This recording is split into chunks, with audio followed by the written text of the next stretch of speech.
မင်္ဂလာပါ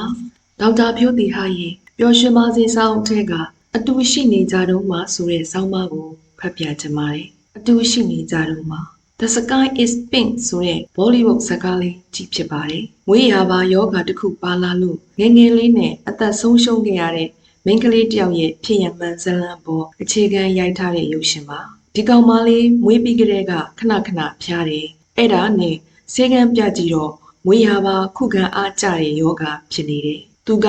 မိသားစုမှာ3ယောက်မြောက်ကလေးပထမဆုံးကလေးတုန်းကလည်းဒီယောဂနဲ့ပဲတည်သွားတာအတိနောက်ကျလို့ဘာမှမလုပ်နိုင်ခဲ့ဘူး။သူ့ကိုကြစောစောစီးစီးတည်တယ်။မရှိတဲ့ပတ်စံတွေစုပြီးအင်္ဂလန်ထိသွားပြတယ်။ဒါပေမဲ့ခုတဖို့ကကုန်ကြစရိတ်တအားများနေတယ်။အဲ့ဒါနဲ့သူ့အဖေကရေဒီယိုကတဆင့်အလူခံရတယ်။အားလုံးဝိုင်းလူကြတဲ့ငွေနဲ့ဒီကလေးမကအသက်ဆက်လာတာနောက်ကြတော့ဒီလိုကုသမှုတွေရဲ့ဘေးထွက်ဆိုးကျိုးအနေနဲ့ကုသလို့မရတဲ့အဆုတ်ယောဂဖြစ်ပြီးအဲ့ဒါနဲ့ပဲတည်သွားခဲ့တယ်ဒီကားလေးကိုကြည်ရင်တွေးမိပါတယ်အရင်က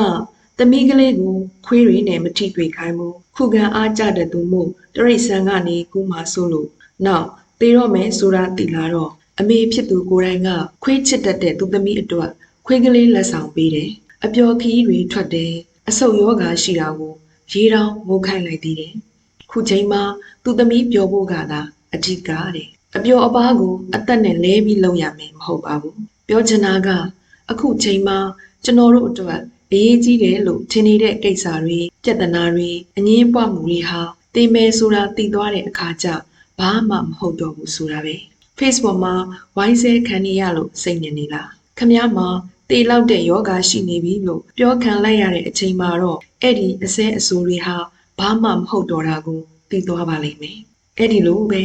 ကိုပတ်ဝန်းကျင်ကလူတွေနဲ့ပတ်သက်ရင်လည်းအဲ့လိုတွေးကြည့်ကြည့်ပါ။သူသာမနှက်ပြန်သေးသွားမယ်ဆိုရင်သူနဲ့ငါသာမကြခင်အပိအပိုင်ခွဲခွာရတော့မယ်ဆိုရင်သိကြပါတယ်။အခုသူ့အပေါ်မှာဖြစ်နေတဲ့အမုန်းတရားတွေနားလည်မပြီးနိုင်တာတွေအမြင်မကြည်တာတွေတော်တော်များများလျော့သွားပါလိမ့်မယ်။သူ့ကိုဒေါသတွေထွက်နေတယ်။မုန်းတီးနေတယ်။တေသွားပြီဆိုမှ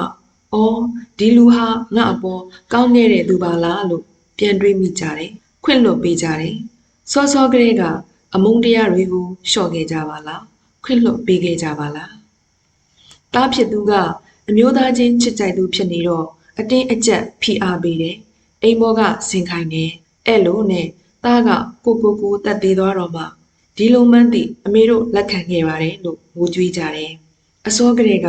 ညှိနှိုင်းခဲ့ကြပါလား။အစောကလေးကလက်ခံခဲ့ကြပါလား။ကိုနဲ့အယူအဆမတူလို့ဝိုင်းဆဲခဲ့ကြတယ်။ပုပ်ကိုရေးတိုက်ခိုက်ခဲ့ကြတယ်။အဲ့ဒီလူသေးသွားပြီဆိုမှသူဟာဘယ်လိုလူစားပါဆိုပြီးပြောနေတော့ရောအဲ့ဒီလူကကြားနိုင်အောင်မှာမို့လို့လား။အစောကလေးကလေးစားမှုထားခဲ့ကြပါလား။ချီးကျူးပေးခဲ့ကြပါလား။ကိုတတ်သေးရတဲ့အကြောင်းရင်းတွေထဲမှာကြံခဲ့တဲ့သူတွေကိုနောင်တရနာကျင်စေခြင်းလို့ဆိုတဲ့အချက်တစ်ချက်လေးပါဝင်ပါတယ်။သူ့ကိုဂရုမစိုက်လို့သူ့ကိုပြစ်ထားလို့အမေတို့နောင်တရစီရမယ်ဆိုတဲ့စိတ်နဲ့တက်သေးသွားတာ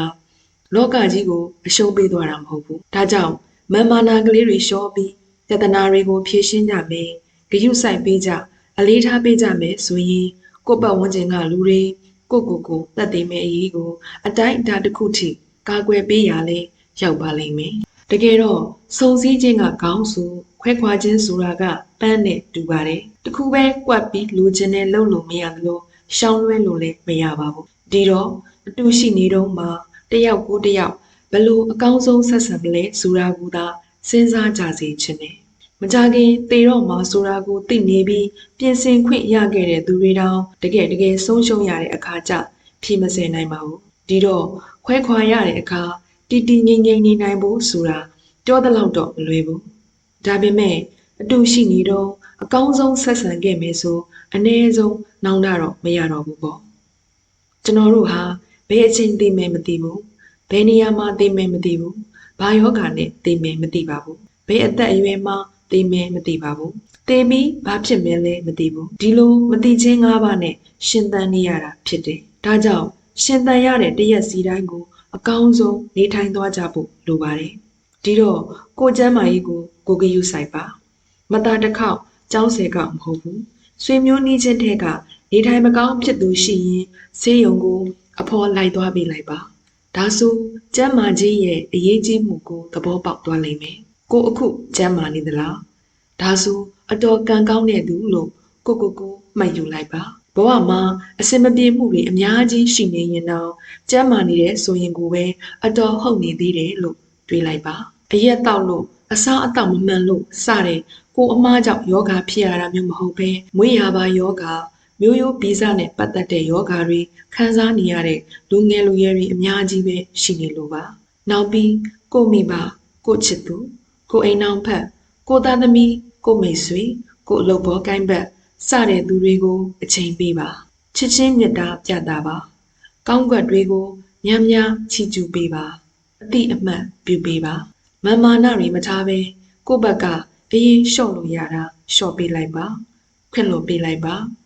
ဘာလို့လဲဆိုတော့ဘယ်အချိန်ထိအတူရှိနေမယ်ဆိုတာဘယ်သူမှအတိအကျမသိနိုင်လို့ပါပဲအခုဖတ်ပြခဲ့တာကတော့ဒေါက်တာဖြိုးတီဟာရဲ့ပျော်ရွှင်ပါစေစာအုပ်ထဲက